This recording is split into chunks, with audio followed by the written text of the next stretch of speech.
Oh, this is Voyenture time. Margaret, this baby won't tell me what's wrong with it, and it's stuck to a leaf, and it stinks. Let's see if we can't find some space anomaly today that might rip it apart. I'm Andrew, and with me today is... Sarah. Ben. Nate. Have I been saying Nate or Nathan? This is a good question. You've been saying Nathan. Have I? Because I said Yeah. the first episode, I think I said Nate. Well, you go back and forth then, because you've definitely done both. I'm getting big Nathan energy out of you today. Yeah. Nate, can we get a quick run of that again with you saying Nathan? Nathan. This is my normal human voice. So Nate and I have a new thing where we're going to try and guess what Andrew's quotes are going to be, and we were very off this time. Oh, what'd you think it was? I specifically thought it was going to be when Kim was saying, I remember being in my mother's womb. Which that was a very good one. Yeah. That was a hell of a quote. Yeah.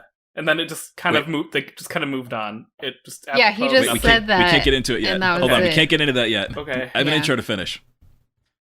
All right. Today we're talking. Continue. Thank you. Today we're talking about Voyager episode 5, The Cloud. The crew enter a nebula to collect samples before realizing it is a living organism, but not before injuring it. And Adventure Time Episode 9, My Two Favorite People. Jake feels overwhelmed at not having enough time for Finn and his girlfriend, Lady Rainicorn, voiced by Nikki Yang, so he tries to get them to hang out more. Eventually, Finn and Lady Rainicorn become closer than Jake is comfortable with, and he starts feeling jealous. And Episode 10, Memories of Boom Boom Mountain. Finn, motivated by an upsetting experience when he was a baby, tries to reconfirm his desire for helping people out when confronted with one problem after another, stemming from a violence-hating mountain. It's episode 5 What? of Voyager. No, it's not. We talked about this every episode. Yeah. Yeah, I go by the Wikipedia one, which lists the pilot as episode 1 and 2. I think we should go by Netflix list, but whatever. I refuse to give in to Netflix. We're going by broadcast production number. You know, the number that everyone knows. Can't give it to Netflix. They Yeah, hold all I'm the not giving power. it a big Netflix. Hello? Yes. I'm still here. I think I'm we still here. just stopped talking because we were all annoyed that Andrew's being like this. It's fine. It's just how it's listed everywhere except Netflix. Netflix is the only one that listed episode 5. That anybody listening to this will see these numbers. Oh my god, I don't know how I feel about this. All right, I will try to remember that I have to subtract 1 from every official documentation of Voyager episodes. Can you just, put a slash between? This is episode 5/6. That's what I'm going to do, yeah. Today we're talking about Voyager episode 6. Those of you on Netflix will know it as Voyager episode 5, The Cloud. Every single intro. The episode formerly known as 5. Great. Okay, wait, can you hear me? Yes. Yes. Have you not been Okay. able to hear us? I could hear you, but Discord for a little while was just like, "Hey, are you not talking? Or are you trying to Oh, talk? that's weird. Because we can't hear you." Yeah, we definitely heard you. Oh, weird. Did Obi sniff your PC too aggressively? Nah, he's locked out of this room. Oh, poor guy. Like, he could make some noises. You guys have heard this before. Oh, yeah. Sorry, can we stop for Oh, just yeah. a sec? I was not there for the last 2 minutes because I was wondering if you disconnected. somebody knocked on my door, and so I had to go. Oh. Since I was talking, he could definitely hear that I was in here. So I was like, Your door. am I getting mail? Anyway, it was a guy who's like staying with his friend who lives next door, apparently, and he was asking what the address was. And I'm like, Hey, are you doing a podcast in here? Are you guys talking about Star Trek Voyager? That's my favorite show. Special guest star. it was weird. He probably thought Sarah's I was like random neighbor. insane because I only opened the door like a tiny bit, but that's because I don't want the cats to escape. Uh-huh. But Or a strange fair. man to get in. Also well, true. that too. Also, I don't want to get coronavirus from a stranger in the hallway. Oh, yeah, jeez. Anyway, I'll use the Netflix numbers. Victory. okay. Power to the people. I see the logic, even if I disagree with it. Do you want me to retake the intro then? No. Okay. We're committing to this. I'll make something out of it. Don't worry. Yeah. It'll be 5. Okay. Episode No. 5. Episode 5. We've done this so many times now. Okay, can we just continue with the So this podcast? Voyager We've been episode, recording for almost 10 minutes. Okay, This is a so crazy episode of Voyager. It was. I have to know, is the implication that that whole entity, the blob entity, is just made of coffee? Is this Probably. the implication that they're giving? Because this is the No. whole No. premise. Talking She was chasing down coffee. That was the whole. She's chasing down Oh my god. energy. they needed so fuel. that the replicator will make coffee for her and she It's doesn't the have to coffee. drink. It's the coffee energy. Yes. It's big coffee energy in that nebula. It's not a big nebula made of coffee. That's That I would be a genuinely very can't good tell if you were nebula, confused though. about that or not. I just love how excited that Janeway got about the coffee. She was so excited Yeah. to go find these Omicron particles to make her coffee. Janeway's Just quest relate for a so cup hard. of coffee. Mm-hmm. Considering Well, it's not just that she wants coffee. It's that she wants something that's not what Neelix tried to give her. I was gonna say Neelix tried to Sludge. give her shit, so Yeah. that makes sense. Yeah. Yeah. yeah, actually. I think Neelix's logic here is flawed. He gives her that little speech about, like, as the captain, she's got to, like, show that she's sort of acclimating to things and not going for the replicator food. But she mentions that she's got replicator rations. Mhm. I think being a good example is her using them for the things that she wants, like the little luxuries that she wouldn't get otherwise, so she doesn't go insane. Yeah.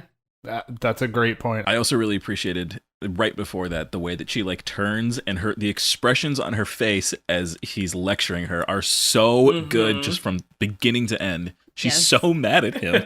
There were a lot of really good facial expressions in this episode. Like the Yeah. doctor later on when they muted him. And he, Oh my god, that was the best part. and him just being in the background, like looking around the room. Like, I couldn't pay any attention to what they were saying because I was just focused on him. I took a couple moments to look at them, and they were doing nothing interesting. It was definitely still the doctor. So as I was going through this, Taylor was watching with me, and we had a good time pausing it and trying to examine all the quote-unquote alien foods that Neelix had in his shelves and figure out what they were for real. So we identified persimmons, tomatillos, limes, a squash, a bowl full of pomegranates, a thing full of yucca or maybe sweet potatoes, plantains, sweet potatoes, but my wife says that they're shallots due to their size, regular potatoes, yams, a weird cabbage, starfruit, a horned melon, and a bowl full of plums. Yeah, So all a lot of alien fruit. That checks out. Yeah, I'm I sure they just sent like an intern to Whole Foods and were like, buy the weirdest ones. there." Find some weird fruit and bring Yeah. it back here. Buy some, And so he shows up with sweet potatoes and limes. What are these strange green balls? I mean, limes have a really interesting color. What, green? That bright of green? There is a specific color that's just lime green. Yeah, but it's not the color of limes. Limes are just like plant green. Nah. I'm right on this one. I'm just going to take that stance. Okay. Firm stance. I'm just always, that's going to be my thing. I'm always going to be looking to see what foods Neelix is cooking with that are just regular Earth foods. I'm wondering how much, like, is he just going to be constantly doing this throughout the rest of the series, too? Like, is he just always going to be cooking something weird? I hope so. He better be. Beginning of every episode. Yeah, the beginnings of these episodes have so far been my favorite because they give you that little peek into like what it's like to be on a ship in survival mode. Mm-hmm. Surviving Neelix's cooking, surviving not having coffee, having to like buddy up with a crew even though you don't really know how to do that. Yeah, it really is that view into the day-to-day of like what is actually going on the ship before it gets into like the actual like quote-unquote content of the episode. Right. Right. Right. I want to know where That's really Neelix good. is getting all of this fruit. and Yeah. Well, didn't they say like, they were growing it? Yeah, in the hydroponics Okay, bag. but he's grown that much already. That's the other question. Yeah, like because it's been science. several weeks, but like It hasn't been Limes don't that grow long. fast. it doesn't take. It takes longer than several weeks to grow that much worth of like food that's ready to. I mean, I guess unless it's fancy Not- alien. not shit. space, Yeah. not space limes. Space For a limes that grow space real gin and tonic. fast. Well, Kess is like 6 years old or something, right? So maybe it's She's like, 3. God, It's actually 3. I think so. It was something That explains ridiculously why she's never young. kissed anybody inside a Nebula before. Yeah, because who hasn't done that? Barf. I I groaned, okay. probably. I just want to say that I was wrong about how I thought that Neelix and Kes weren't actually like in that type of a relationship, because clearly they are. But they don't really show it very much in that way. And I don't know why. I mean, maybe I do know why. Because But- it's So- weird. so Weird are- and Because uncomfortable. it's weird. So are they romantic, or did she just want to kiss inside the Nebula? She was just taking the advantage opportunity while she had it. Like, They're definitely together. This is That notch on her bunk just post. a good friend Nebula kiss. Right. As you do. right. It's I always it's like kiss it's like when you know, I'm the, in a nebula. it's like the right. It's like the classic like New Year's Eve party, whatever. Like everyone Right. find someone to kiss Or You're in a nebula. mistletoe or something. Right. Right. Nebula's basically just a big mistletoe. that tracks. Mhm. That Sure. scientifically checks out. Except the one that's coffee. Wait, but this one's coffee. Yeah. So then this one doesn't track as mistletoe. Oh no, my logic. Come on, Nate. I'm retiring from my my role as Nebula expert. Nebula. Yeah. mhm. Nebula kissing expert. You have to, I'll turn in you my have to badge. burn up your diploma. You Yep. can't be Dr. Nebula anymore. Okay, so my assumption for what the conflict was going to be with this nebula was that they were going to be somehow trapped inside of it. Aren't they always? Yeah, I was like, this is going to be very similar to that first or second episode, the one where they were trapped in the event horizon. And I was like, it's going to be a lot like that. I was not expecting it to turn into being an animal. Neelix was kind of a pill this episode. In that sense, because he was like, leave it behind, let's go. We're not trapped, let's get out of here. Yeah. For once, Paris was not my least favorite character in this episode. It was Neelix.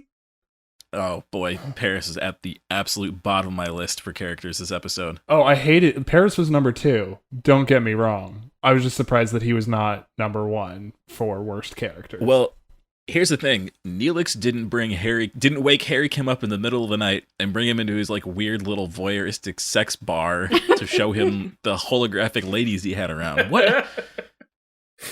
Yeah. It was yeah. That was something. Yeah, and they would spend a lot of time there. It was not cool. I did not like it at all. So wait, I know, but look at the big fun party they had at the end.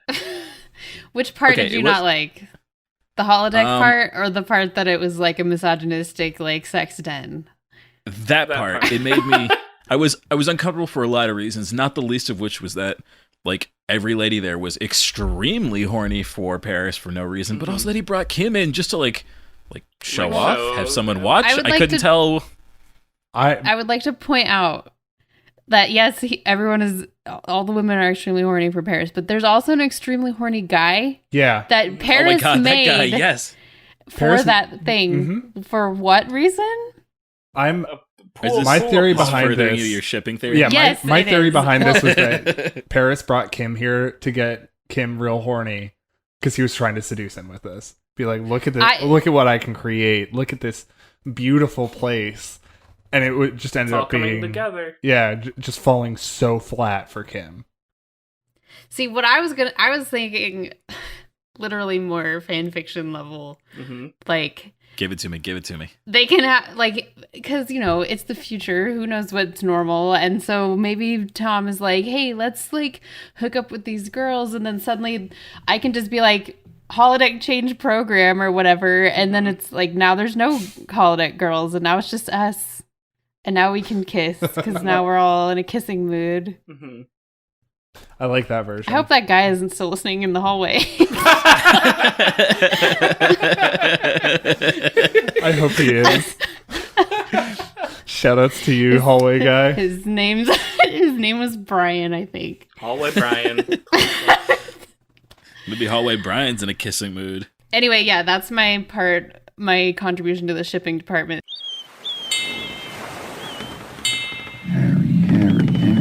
Harry, Tom and Harry could definitely have gone a different direction. Anyway. Harry Kim wasn't in a kissing mood. He just wanted to be back in his mother's womb. What was that? Yeah, I don't know why he said that. And that's such a weird, so weird. He just non kept something sequitur. Right, and then you just kind of move Why on would and it have never come up? refer to it again. Yeah, and Tom I doesn't even remember. react, really. He's just like, well, this won't be like that.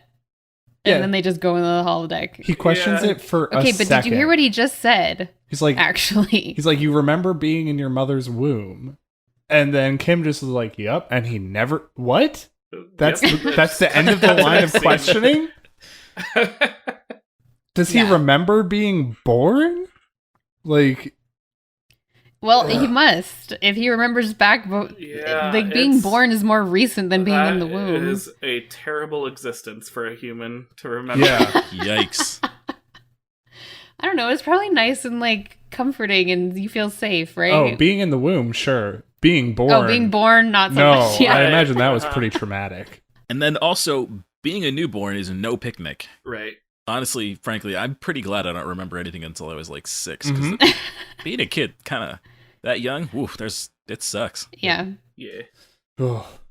What's the earliest memory that you guys have? Mine is I was in the car with my dad, and we went through a car wash, and I was very freaked out, so I put a blanket over my head, and my dad laughed at me. Not in a mean way. It was just like he thought it was funny. Yeah. Yeah. And I think I was probably like 2. Whoa. My family has like an unreasonable amount of home videos because they just recorded so much. So I have a hard time determining whether it's something I actually remembered versus seen in home videos. Mm-hmm. Right. I have sort of an opposite problem in that my family has next to no home videos, but I seem to remember. This is like I've thought about this memory a lot, so I think it's been like changed so much. I don't really have a pure version of it anymore. I just remember running from a baby pool in the backyard to the garage and seeing a hive of wasps hanging off the side of it, and be Ooh. like, "Oh, nope," and turning around and going the other way. Smart. One of the earliest ones that I can remember that I would assume is not on a video is we would, in our downstairs hallway, we would play this game where people on either side we'd have one person who basically tries to like run through that hallway without getting grabbed, and people would jump out from like the rooms on either side, and you wouldn't know which room they were in, and you just tried to make it to the other end, and that was terrifying. Mm-hmm. But also very good. I very similar to yours, Nate. I don't know a lot of my early memories. I don't remember I don't know if they're like family videos or like pictures. But I remember like being on a trip somewhere, and my parents and my aunts and uncles like having like lunch at a table, and me sitting nearby playing with like some dirt in a hole. And apparently, I guess we were in France at the time. And I didn't know where we were, but I remember Were you in a doing tavern? this. Oh, actually, no, I take mine back. Earlier than that, and Ben, you'll appreciate this with your also having the background with the Humongous Entertainment games, is I distinctly remember, I don't know, I must have been like 3 or something, and getting the Pajama Sam compact disc. And I was so excited about getting that for my birthday that I like slept with like the big old box that CDs used to come in for some reason. Oh, yeah. That's So I some had good that shit. in bed. Yeah. And That is adorable. why did CDs come in those giant boxes back then? They're big Well, like 'cause- rectangle cardboard boxes for holding a CD. Well, because it also had like the game guide and like other manual- little. yeah, the sometimes manual they how to play didn't. it. Sometimes they did. But I remember like the games that we got. Like we had Mist and Riven, Oh, like yeah. and those types of things, and those come with all these like accessories that are like, here's a map and here's a thing to take notes because you needed to take notes with those games and stuff like that. I'm gonna make a statement here. Okay. Dear listener, if you are about to be offended by me talking about Native Americans and racism, get the fuck out. I Yep. don't care what you Yep. think. Yep. Bye. It was really weird to me that they had a Mexican American actor pretending to be a Native American talking about spirit animals and medicine bags. Oh yeah, that it was bad. Not great. I didn't like this at all. Well, What that was the purpose of bad, it? and then it was bad that she was so like excited and Into interested, it. and like Yeah, this is so therapeutic. Like it's like this white person therapy. I had to that do this same sacred ritual. Ugh, it just gave me such bad vibes. Yeah. This It is was- such it was a like bit classic. cringy. Yeah. It's the classic 90s, like by showing this culture, we celebrate it without understanding any of the nuances or the importance or the sacredness Yeah. behind it. Well, and there's a part where Chakotay is like, this is a Native American tradition. Like, that Native American isn't just this blanket thing that we all Yeah, have right. these traditions. Like, every tribe is different and they have different belief systems. And anyway, Yeah. It definitely felt like they included it just because, like, ooh, this is a fun tie-in to, include for this character. Because Yeah, that's what's it's like- defining about him. Like, right. I mean, because that's what Star Trek was trying to be Mm-hmm. inclusive and like showcasing all these different types of people. There's a sensitive way to discuss Native American culture, and it's not by having someone who's acting as a Native American do it. They just I don't know what the right way to do it is. I don't claim to do that, but I know that this ain't it. yeah. Right. The right way is not to have Chakotay go to a white lady and say, hey, do you want to find your spirit animal? Yeah. It's a sacred ritual that my people have, and I can come over later and we can use this magic rock to do it. This magic space technology rock. With spirals on it. Yeah. Like- It was It was just so gross. And then the fact that they made the joke when B'Elanna comes in and she's like, Oh yeah. he's like, B'Elanna's the only one I ever know who tried to fight her spirit animal. Like, what the... Okay, so now it's also... remember how B'Elanna's like violent sometimes because she's a Klingon? Ha ha ha ha ha. Yeah.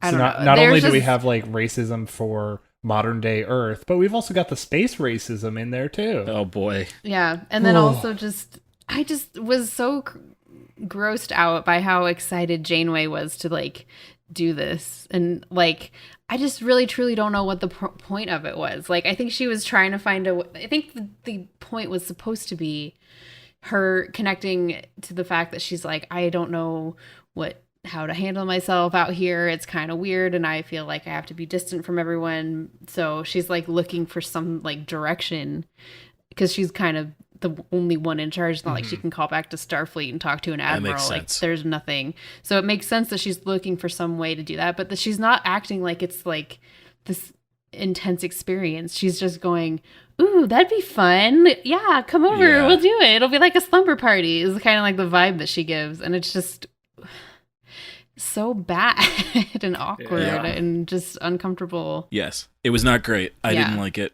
I didn't like Tom's weird sexist masturbation fantasy. This was a real rough one for sexism and racism. Yeah. Yeah. None of Yeah. which seemed to play into like the bigger picture of the episode Right. either. Like Yeah. That was the weirdest It was just part, too. color. This was It's just It like, doesn't do yeah, anything. It's so unrelated to the actual issue at hand in the episode.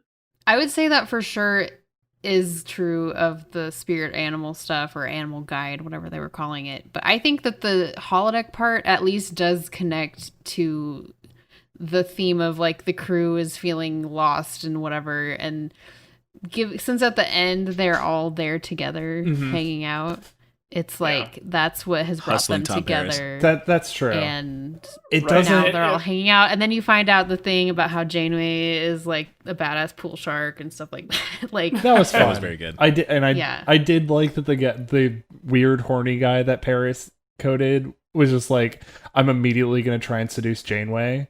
I was like, that Holy was shit. so funny, not because it was Yeah. like, it was just like so out of the left field. I was like, I've never Yeah, thought and of Janeway as even remotely sexual, but of course she's a person, so somebody's gonna come Right. onto her.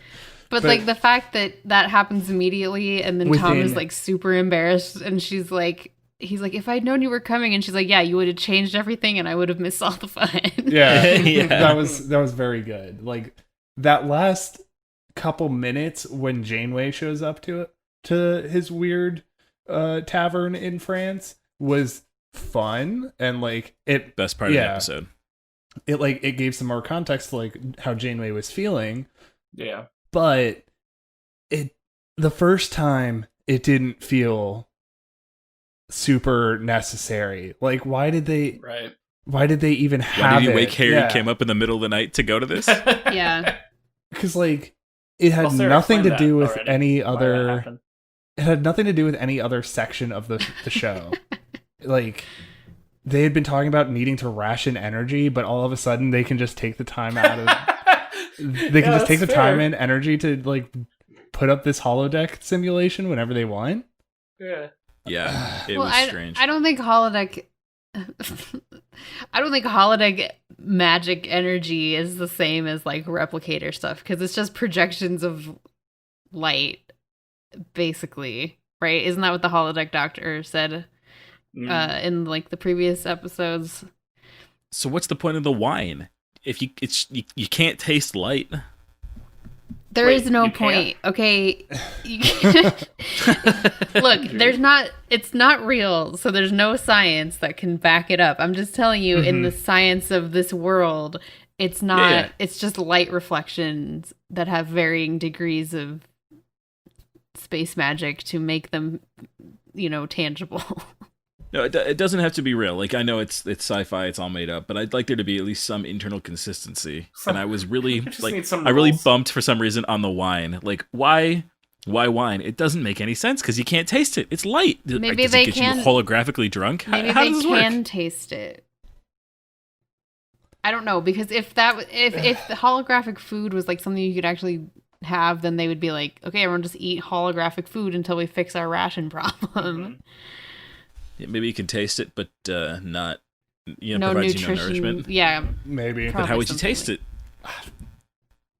If you just make the like I don't the know. literal taste molecules. Well, just generally like any sensory thing, like holding the pool cue. It's like, well, do you feel that, or are you just like are you just miming at that point? Yeah. It was. I have a lot of questions about the holodeck. Well, I think a lot of people do. Like, write it down, and we'll send a letter to Brandon Braga, who made the show, and be like, "Hey, what's up with the holodecks?" And then he'll tell us. Oh, friend of the pod, dear Mr. Bird. We'll have him on there. We'll have him on here at some point. Yeah. Yeah. I'll try not to let it get to me too much. No, I mean we're gonna email Brandon Braga and see what he says. Yeah. All right. It's just a magic room. They can do whatever they want. Yeah, pretty much. It's a plot device. And I hope you guys liked the holodeck because it's going to be in a fuck ton of episodes because, I mean, in general, they like doing that on Star Trek, but also in this one, they don't have anywhere else for them to be. So, you know, it's not like they can go meet up with other ships or anything, really, because they're out in the Delta Quadrant. So, lots of holodeck stuff. That makes sense. It's basically their dreamatorium, right? Just whatever happened. Yeah, it's a little special play area. Although Chakotay says that they have a complement of 38 torpedoes, to which Janeway responds they have no way to replace them, Voyager would end up firing in excess of 100 torpedoes over the course of the series. They got new ones. They found some new ones somewhere. They found them in a different nebula. I'm going to start tracking these. Okay. They made some more. You're going to track the inconsistencies in these shows? It's going to be part of my intro every week. Hello, this is Voyenture time. They have fired 2 photon torpedoes. Oh, only the photon torpedoes. Okay, I thought I thought you were going to track every inconsistency in both shows, and I was going to be like, no, oh my Lord. God. No, those excess ones are hollow torpedoes. God, no. You know they're different because they explode, but they do no damage. It's weird. Right. God. So the ahead. only other thing that I really had was about Neelix's bullshit. Oh yeah, where he's just assigned himself morale officer. Okay, well that's annoying, but my thing is more before that when he's getting all pissy because they're going back into the nebula and he's like, this has gone too far. He's like instantly at 11 and freaking out, even though there's been no buildup in previous episodes of him having this feeling. And so he goes into Janeway and is like throwing a hissy fit, and she's like, this is the way it is on the ship. Like, we're an exploration ship. It's our duty to help things if we fuck them up. And so go sit down, basically. And my thing is just, Neelix, you asked to be here. Yep. Like, they didn't ask you to be here. Yep. You are an optional person on this ship. Like, you can leave whenever you want. And like, He's probably the biggest use of resources on that ship. seriously. And they're being very nice to him, letting him be there. Super And, like, accommodating. yeah, maybe sometimes he needed an organ in the last. Yeah. Yeah. Now he's complaining. Yeah, they bent over backwards for him. I mean, and granted, it was Kes who ended up giving him her lung, so it was like another person that is also technically optional in this situation. But like, Oh no. But Janeway still chased down these other ships to try and get his lungs back. Right. Like, yeah, she put the whole ship in danger for him. But like, when it's not for him, he doesn't want to do it, I guess. Maybe it's PTSD from having his lungs removed. Well, if that's what he's dealing with, which would be completely reasonable, mention maybe they the should lungs. talk about that. There's so many things that's something that Star Trek did in the 90s that they don't do now, at least on the new shows. Like, it's story of the week, like monster of the week, Yeah. story of the week. Like, everything is kind of wrapped up, unless it's a two-parter. Then that's the only time it carries over. Every other time it's just, okay, that story's done and we're going back. We're not going to talk about it again. Very, very serialized. Yeah, it's super serialized, which is fine. Yeah. Although I feel like on a show like Voyager, which has such a clear arc from beginning to end, like they start in the Delta Quadrant and they got to make it back home. That's like there's a beginning and an end. You can see how that would shape out. Right. It would be nice if there was more episodic or more of a structure and how characters changed and developed over time. Yeah. The only other... Because they're going to experience a ton of trauma during this, like Neelix having his lungs removed, or not being able to use the replicators, or like something happens and they lose their food in the engine bays or whatever, right? Yeah. Like those are things that are going to impact people for a long time, and it'd be really, it'd be cool to see how that impacts people throughout the entire course of the mission. Yeah. I mean, to be fair, we're in a couple episodes in, so maybe that comes later, but Yeah. at this point, it definitely feels like they're It's still like a fun little space adventure instead of... Yeah, it's still oh Star no, we Trek. could die. Like, we could die out Yeah. here and never see our families again. Yeah. And they touch on that a little bit. Was that 2 episodes ago where they're talking about like their family back home? But it's always just those little bits at the beginning. It's never like the meat of an episode. Right. Like, They still send their officer crew down on these away missions that are like just out of curiosity. Yeah. the other thing that I would I mean, kind that of is want... their job. Like, technically, it's a science vessel. So, like, in tech, they're just doing their jobs. And, like, Right. I think probably it's That's a like good point. they're doing it because otherwise they would go crazy, probably just trying to get through the situation. Like, they would just lose it if they weren't doing something that they thought would be helpful once they get back. Because, like, even if they all die on the ship, like, hopefully the ship will at least get back, or like people who are their descendants on the ship will get back, you know? Ooh. Because, like, they have to think about it in that way. I mean, yeah. At least make this trip So- worthwhile. yeah. Is this about the tone that the show maintains throughout its run, Sarah? Yeah. Okay, interesting. It's so light because when you put it that way, you're right. Like they could all die and the ship could go home, and the only record of them would be like their research. Yeah. That's super bleak. Yeah. There are some times when it gets darker, but it's mostly kind of this. Yeah. It's so interesting because like it throughout the whole thing, it's played like the classic Star Trek to go where no man has gone before, to seek out new whatever, that whole quote from the beginning. But in this one, like the stakes aren't we didn't do our job well enough and now we can't get back home or whatever. It's like we are on the other side of the galaxy, and if we die, if we get hurt, no one is coming to rescue us. Yeah. We're Yeah. entirely on our own. Yeah, they had the perfect setup to have a darker Star Trek like series.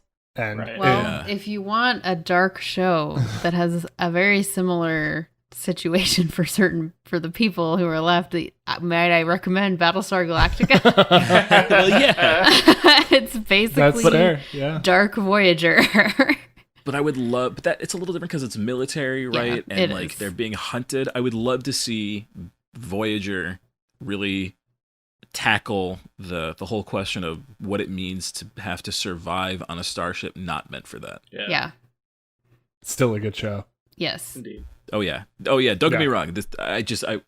I like this a lot. These are the things that I would like to see it investigate more. Right. The thing that I disliked about Neelix the most on this is the way he pronounces the word irresistible. Try the stuffed cardaway leaves, they're irresistible. It was weird. I noticed that too. I must have like blocked. Irresistible. Oh, I was gonna say I must have blocked it out because I don't remember him mispronouncing it. It was weird. It was strange. All right, should we move on to Adventure Time? Yeah. Yes. Before we go into this, though, I would like to say this is the first episode that we've made since I started editing these. Ben, did you already say the thing about the theme song when I was talking to the guy in the hallway? Okay. I totally forgot. So Nate made an awesome theme song. An absolutely for us. incredible Which you've theme heard. song. Yeah, which you've heard 5 times now, but But this is the first time that we've recorded since hearing it. yes, And it's so good. Oh. The man bought a ukulele just so he could record that. It's incredible. Yes. His dedication to the craft. Ooh, admirable. It's yes, Oh, shucks. so good. But seriously, thank you, Nate. It's an amazing theme song, and we are all so it's thankful. extremely good. Thank Yes. you. It was fun. It was a fun little project. Okay. Very Adventure time. My 2 favorite people. This is one of my least favorite episodes. It was It was, yeah. fine. It's fine. There wasn't a whole lot. I mean, I like Shark and Science Cat. Yeah. Yeah. Yeah. I wish they were in it more. They should have been, a more fundamental part of that episode, for sure. Yeah, Like, have that yeah. kind of be a recurring thing where we see them showing up every day. Yeah, that'd be great. My favorite bit from this episode was when Jake was looking up like somebody to call to make Finn jealous, and he just That was lists so through good, going so through many all the names. names. I have a couple of those. I have the full list here. I went to the wiki. Oh, go for it, baby. Doug, Todd, Jerry, Dennis, Reggie, Peter, George, Larry, Luke, David, Benton, Mike R, Mike H, Mike A, Gareth Jennings, Mr. All the International, names. Mr. Outrageous, Captain Majesty, Flying Lettuce Brothers, and Pete the Punk. And Tiffany, sorry. The Flying Lettuce Brothers. I lost it at Captain Majesty. Yeah. Yeah. Along similar lines, I really appreciated the universal translator settings. Oh yeah, that was Yes. fun. The 3 settings that a translator can have: old man, nerdy alien, and nightmare. Yeah. By the way, the old man voice for Lady Rainicorn was Pendleton Ward, the creator of the show. That's very Oh, good. that's funny. That is not my fun Can fact. I make a brief request? Oh, go for it. Oh, before we do, can we all do a round table and do our best old man voices? No. I Does mean, it you have to guys be- can. Does it have to be a quote for Are you sure, Sarah? Yep. We need to go back in Seems like time. it could be a lot of fun. Marty, we need to go back in time. it was very reminiscent of that, yes. Nate? Yeah, I didn't like this episode, really. Why not? Because it was all just about something dumb. And I think the moral, like, it seems like every episode has, like, a moral. And the moral of this one is, like, I don't know, like, get to know each other and you don't have to be jealous. Like, I don't know. I don't even know what it was supposed to be. It was just, like, I just didn't like the way that it played with jealousy as, like, a joke, I guess. Yeah. And, like, making it look like being jealous is... I don't know. It just was it just had a weird vibe to me and seemed kind of beneath the, I don't know. I don't know what I'm trying to say. Just basically, Yeah. I just thought it was kind of a crappy topic. It's funny you mentioned the moral because Pendleton specifically tried to flip the typical moral on his head here, where like the idea was like in a more traditional kids cartoon, this would have ended with like, don't be jealous, it's totally fine, like blah blah blah, that kind of thing, like communicate your feelings. Whereas this one, they turned it around and the moral was just be an idiot all the time, which whatever. I don't think that was the moral, though. That is what he says at the end. I love you because you're an Well, that's idiot. what- it makes me feel like a genius. I like that. That was cracked me pretty up. That funny. was funny, but I was also like, damn, girl, you can do better. What were your thoughts on Yeah. Lady Rainicorn? I thought she was cool. Yeah. She was really cool. I thought she was like cool looking, and I wish that I wanted to know what she was saying when she was speaking Korean or whatever. I she know, I was love that they it's had- real Korean for one thing. Yeah. Speaking of that, though, my fun fact for the actor this episode is about Nikki Yang. So she was originally an animator who was doing some of the work on Adventure Time. She got her start doing a lot of other shows for Cartoon Network, but her earliest thing that I could find on IMDb was a failed series, I think, called Game Over. But immediately after that, she started working on Family Guy as one of their animators. Yeah. So she went from Family Guy to Adventure Time, which was That is a big jump. or good to step up. Cartoon Network style in between. animation. Yeah. She's also the voice of BMO. Mm-hmm. Oh. But we haven't officially met BMO as a character, have we? No, we have not. yet. She also voices a character in Gravity Falls, another excellent TV show. Gravity Falls, Clarence, and We Bare Bears was some of the stuff I could find. Okay, yeah. So, but yeah, also slightly fun fact, at one point I did try and learn Korean and it did not go well. I fell off that so fast. I really wanted to be able to watch professional StarCraft when I was in college from the Korean broadcasters, and it did not last long, that attempt. Oh man. But yeah, that was that's a little. Is Korean a tricky language to learn if you only speak English? From what I understand, it's easier than like Chinese or Japanese, but it's still pretty difficult. It's like just kind of moving to that style of language in general, because I want to say Korean is a tonal language, especially. So yeah, that is difficult on its own. I think it's really neat that there is a recurring character in this TV show who doesn't speak English and isn't subtitled. Yeah. It's very cool. It presents some interesting storytelling possibilities that they definitely capitalize on later. Like there's an entire episode way down the line that's just Lady Rainicorn and Princess Bubblegum. And like Lady Rainicorn gets entire monologues all in Korean that are not subtitled. And like it's an interesting way to tell stories, and it's a cool thing to do. Yeah. I also saw. I like that she played viola. Yeah. Yeah. I played viola. You did? Mm-hmm. I also played viola for a little bit, not for very long. What? Whoa. I think I played it for 6 I months. played half from the pod. 6th Holy grade to senior year of high school. Wow, 6 years. That's significantly longer than I did. I think I lasted 6 months. So are you saying that we could be having a intra-podcast viola guitar jam band going on here? No. If I were going to be involved in any sort of music thing, I would need to be playing tuba. Okay, very good also. Very good, yes. I actually think I still We have are- tuba It's at gonna my be parents' house. the pre-ads song. Yeah, I don't Yeah, have the much space- else to say about Yeah, this this episode, I episode- guess. Yeah. Other than, do we know what the end to Jake's Finn's diarrhea joke was? They had a knock joke. That was And then diarrhea who? I want to know what she said in response to that, because Right. it shut everything down, and Jake's face was like, no, she didn't. I looked for it, but I didn't find anything. But I'll be honest, I didn't look real hard. Someone must have translated all her stuff. Mm. It has to be somewhere. Other interesting Well, thing. we have a podcast, we should do it. Hold on. Another interesting thing.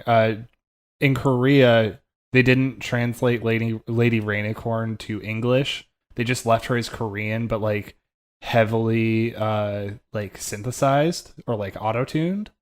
So that's why people couldn't quote unquote understand her, but people in Korea could understand her pretty easily. Okay, I've got the transcript here. Let me read. Oh, should we each take a character? How much of it are we reading? Just the bit about the joke. You need to share the transcript Right. with us. We need to know the transcript. Okay. Assign us parts, Andrew. Volunteer for parts. My name is Nathan, and I will be playing the part of Finn the human.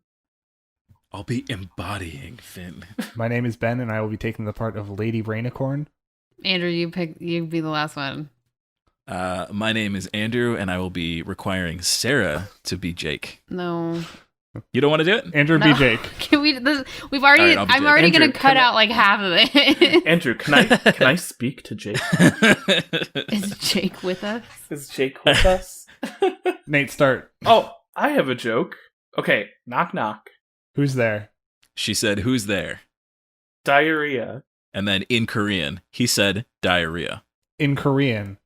Oh, I got it too. What was that? It hardly qualifies as a joke. Sips drink. Did she say diarrhea who? No, she didn't say diarrhea who. She didn't say it. Lady, how about you tell a joke? In Korean. Something? What? Jake and Lady Rainicorn giggle. More Korean. More of this in Korean. Maybe. What could it have been? Ah, do you remember when we got completely naked and frantically ran around in the farmer's cabbage patch? Jake and Lady giggle. That farmer got crazy mad. That's the joke good that they joke. like say doesn't translate or doesn't like. Yeah, apparently what doesn't translate is it that they is- got naked and ran around in a cabbage patch. That's really That good. explains Okay. why it doesn't translate. Counterpoint. Aren't they both always naked? Yeah. They're not wearing clothes. It's very So- troubling that they could potentially be more naked than they are. Oh no, yeah. Huh. Okay, can Just we? when you shave Jake? Oh God. no. God. Okay, can we talk about the good episode now? Yeah. Yeah. Memories I of really Boom like Boom Still Mountain. cries when he I poops. really like the mountain. This episode Yes, the has mountain a is very lot in it. There's a lot Oh, of stuff. so good. For example, the first thing I took note of apparently was a man reindeer. Like a reindeer with a man head. Like I don't remember that. it was just like in the It's background. like a reindeer centaur. No, less than that. It didn't have like an upper body and chest. It was just like take it's the just head off a of a guy's head with a reindeer and reindeer put a neck. man's head on there. There was a lot to process visually in that opening sequence. God. Like the squid juicer. Mm-hmm. We're just get some cups of squidding there. This was a lot of like just stuff that they were putting out there to be like, we're gonna animate some weird shit and have some Yeah, fun totally. with it. Also, my favorite quote from either episode was in this one. All those men in their disgusting, fantastic bodies. Yeah. I really liked when the mountain replied to Jake talking, or I keep calling him Jake, Finn talking about the roughhousing. He just replies, "No, it's raunchy and maddening." This one went in some weird directions. It really did, like tying animals to fists to soften blows. Petting each other to Until they were Yeah. raw? That was disgusting. Oh. Mhm. Okay, so here's what I was thinking about this. Because I didn't write as much down for this episode because I just was like, there was just too much. But He was basically, deeply entranced by the masterful storytelling. understandable. well, no, it was more just like there were so many things that it's basically trying to say with all these different levels of things that just kept happening. Like, putting aside the part that we can come back to of him as a baby pooping on himself, Mhm. that whole thing. You mean where he went boom boom on a leaf? And they have the fucking comic book sound effects instead of poop. Yep. Why was he just a baby out there in the middle of the fucking woods? Where did he come from? Like, who are his parents? I know he gets adopted by Jake's parents, and that's how he like becomes friends with him, but like, where did he fucking come from? And how did he not die of exposure out in the woods? Sitting in his own poop. He is a naked baby in the woods. This is a fantastic question. It's not explained until the end of season 10. Oof. Oh my god. Okay. And even then, it's mostly retconned. Mm-hmm. I mean, I can see that. Out. Okay, but anyway, I think this episode is about mental health. Yeah. And how you have to have, well, first of all, showing empathy for other people who, have things going on. And then there's like a level of like showing affection can be better for you than fighting. Like there's like that masculinity thing. Like it's okay to have feelings that aren't just like, angry and then obviously that goes bad like almost instantly. But it said that first before that happened. And then there's also like you can't help everyone, although they do help everyone.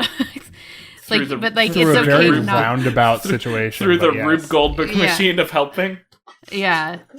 But like all your actions have a ripple effect. Look out for others, but look out for yourself too. Yeah. Well, I'm just meeting people where they're at with their own, with their own struggles, because even though, he's not, doesn't necessarily agree, he's still wanting to help the mountain. Like, even though they're not seeing eye to eye on the issue. Right. Yeah. You got so much more out of this than I did. Yeah, there's a lot in this episode on so many levels. Like, because yes, there were so many messages there, and then like the animation and the amount of stuff that they put into the art that was just like there for one-off jokes or like just sight gags that just you could easily blink and miss. It was insane. Like the fact that the crying mountain had two little hills behind him to be his butt. And just throwing in more butts in this show apparently, because that I mean that's the show. But also like no, don't turn him around. Yeah. The lady mountain behind him was real thirsty for his back, and that was so good. Do you think that the mountain was in denial about being gay? Is that why he didn't want to see their disgusting, fantastic bodies? Maybe. That's kind of dark, but maybe. I don't like that read of it. I don't like that one. As long as we're getting deep. That was the first thing I thought when that came up. I would say maybe he's not in denial, but he's just sad that he's a mountain and he can't, they could never be, it would be a cursed romance.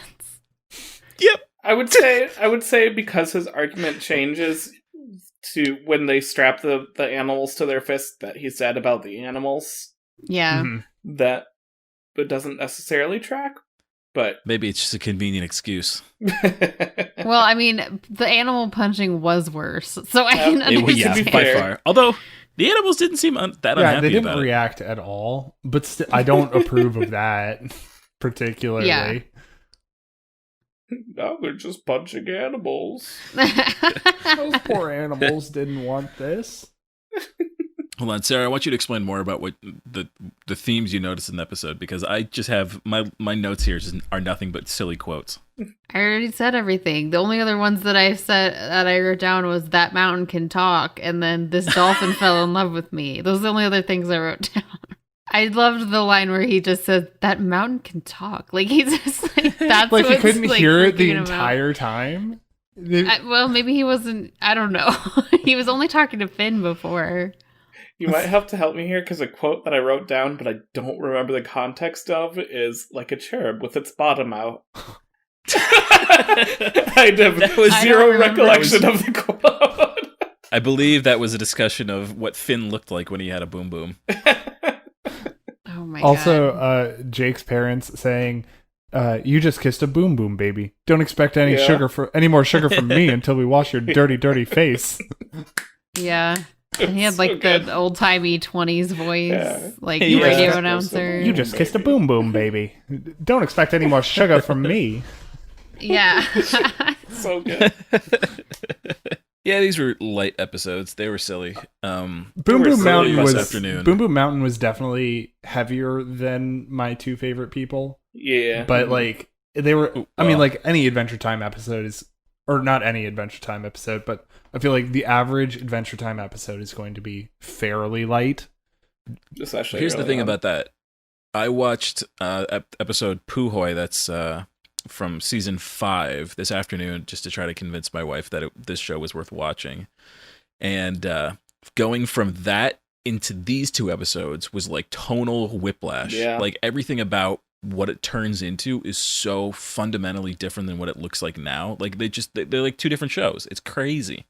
It's going to be really interesting to see when we kind of get that turning point of like the show just taking a bit of a like hard left. Yeah. Because it's all so light and inconsequential right now. Right, it's really Yeah. consequential, and they're really isolated episodes from each other. But like, Yeah. in terms of where we're at in the show now, the Boom Boom Mountain was like packed for that short of an episode. It's wild to me that Adventure Time is going to get darker than Star Trek. Yeah. Yeah, I was thinking about that. Like, there's gonna be more of a like a change of the tone, like in the waveform of like tone of Adventure Time compared to Star Trek. Yeah. Well, I don't want Yeah. to say that Star Trek doesn't ever get dark. No. Like, there are times, and like when they start meeting up with the Borg a lot more, then that's a lot. Sure. Like there's a lot with the Borg that's pretty fucked up. So like they go into that, Yeah. but Okay. that's later in like season 4. Adventure Time tackles, so just off the top of my head, it tackles consent and like the purpose of life and assault and abuse and how not to be a creep and that it's okay to feel bad and what it's like to feel, or it sort of directly tackles things like toxic masculinity. It just goes in some, and parent abandonment and what it means to be a parent and what it means when your kids grow up and leave. It just goes to these crazy directions that you would never expect for a kid's show. Especially for where it started. Especially for where it started, yeah. But what about the episodes I feel kinda that like- don't have Ricardio the heart guy? Oh my god. I kind of feel like we misled you, Sarah, because like we told you how great this show was, but it's like not yet. It's just right now it's just like any sort of run-of-the-mill Cartoon Network random kids show from the mid 2000s. Right. And it doesn't really start to, like, my memories of what it's like in the later seasons have completely blocked out my memories of what it's like in the first 2. Right. To be Yeah, fair, the beginning, though, it's like, just it's good and fun, but it doesn't have the substance that it does. yeah, later. like it's a fun show, it's a good show, but it's just like it doesn't have the same kind of weight to it that it does at the end of the run, or on the Yeah. later half of the run. They start bringing in new characters, and then they really start to investigate the relationship that Finn has to the world and to himself and things like that. And it goes in some, and what it means for like Princess Bubblegum to be a sovereign ruler, and what is her obligation to her subjects, and what does it mean to be a ruler? Is it even a morally right thing to do? Yeah. And her ability to create life is like, is that okay? It just goes to some nutso places. Well, I mean, I believe you. Yeah, And I'm also used to shows being bad in the beginning because I watch Star Trek. So this doesn't seem that level of bad to me, but Like it's a good show at this point. It's just not. yeah, It's just not a deep show. It's still fairly shallow. right. So Right. I wouldn't say it's bad, but this is the show that gets like these glowing write-ups in the Atlantic and the New York Times later, but it's not right now. It's not that show. And that's the one I remember. right. Did we have any connections between these episodes? I'd have some. Yes. I'll let All right, hit I'll me. let you guys go first.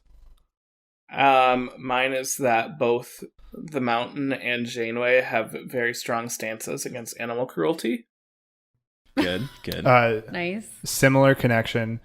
Finn and Janeway both try and take care of people that they have hurt unintentionally in these episodes. Mm-hmm.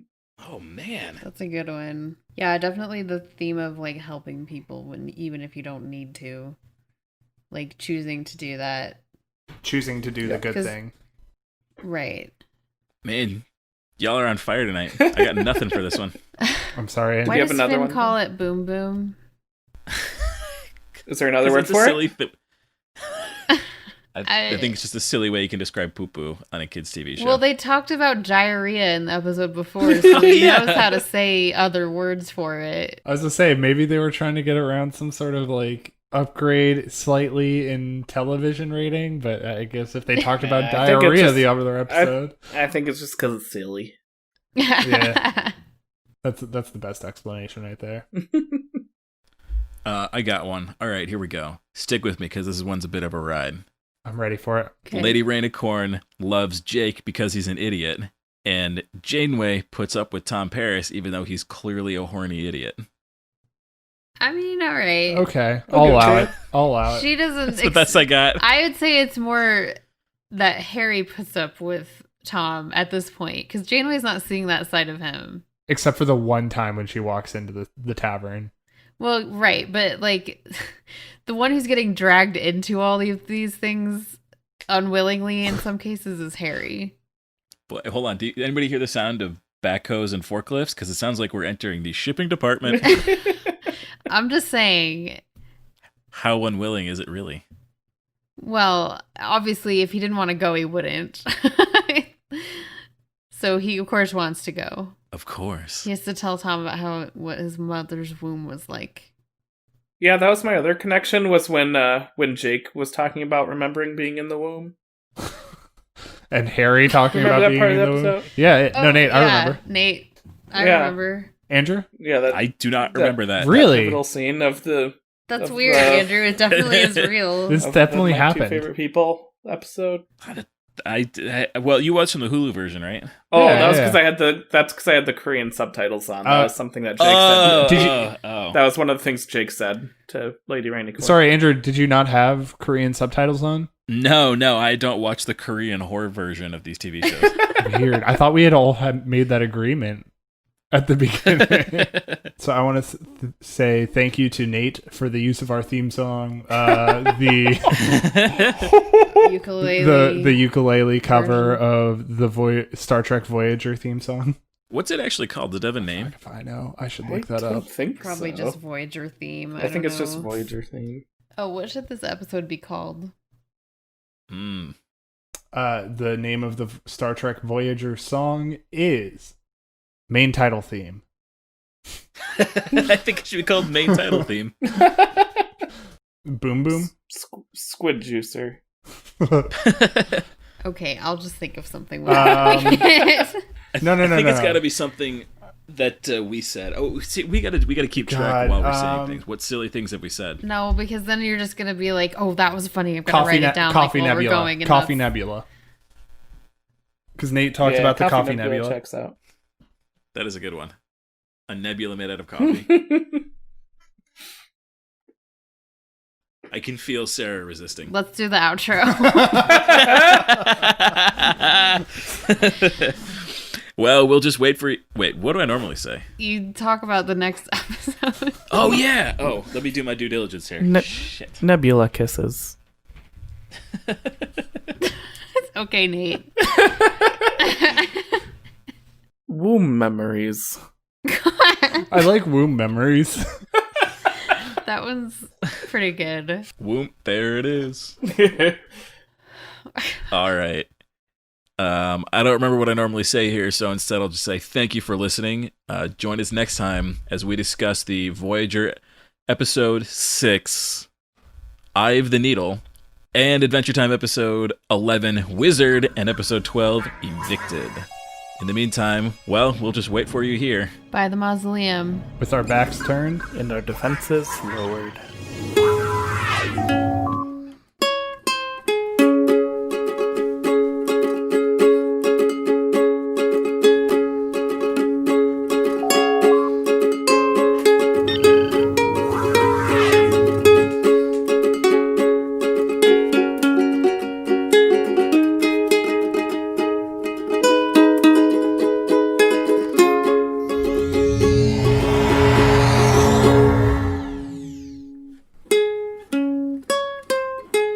I'm a doctor, not well-dressed pickles.